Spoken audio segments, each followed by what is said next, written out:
Sapagkat may isang Diyos at isang tagapamagitan sa Diyos at sa mga tao, ang taong si Kristo Jesus.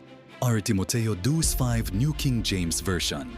Naniniwala kami na ang Panginoong Hesukristo, ang anak ng Diyos, Matter 3:17, ay ang nag-iisang tagapagligtas na ibinigay ng Diyos. Mga Gawa 3:23. Si Kristo ang tanging tagapamagitan sa Diyos at tao.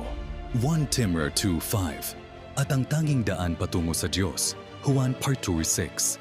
Hindi Diyos-tao, ngunit hindi kami sumasang-ayon sa paniniwala na si Kristo ay isang Diyos-tao.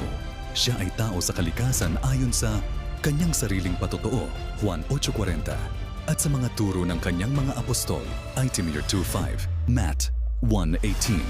Si Kristo ay tao. Ang mga katangian ng isang tao ay matatagpuan kay Kristo.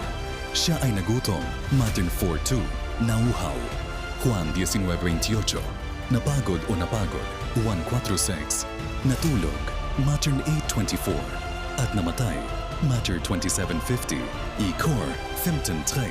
Gayunpaman, si Kristo bilang naiiba sa lahat ng tao ay ang tanging hindi nagkasala, I. Peter 2:21-22, Hebrews 4:15.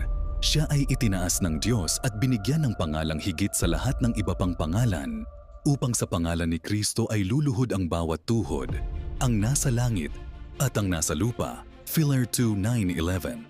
Siya ay inilagay ng Diyos na higit sa lahat ng pamunuan, kapangyarihan at paghahari, at bawat pangalan na pinangalanan. Ang lahat ng bagay ay inilagay sa ilalim ng kanyang mga paa. F 1:21-22. Sa kalaunan ay ipapasakop ni Kristo ang lahat ng kanyang kapangyarihan at autoridad sa tunay na Diyos. I. Corder 15:27-28. Sa napakaraming pagkakataon ay ipinakilala niya ang kanyang sarili bilang anak ng Diyos, ngunit hindi niya kailanman iniangkop ang titulong Diyos o Diyos Anak para sa kanyang sarili dahil hindi siya Diyos kundi isang tao.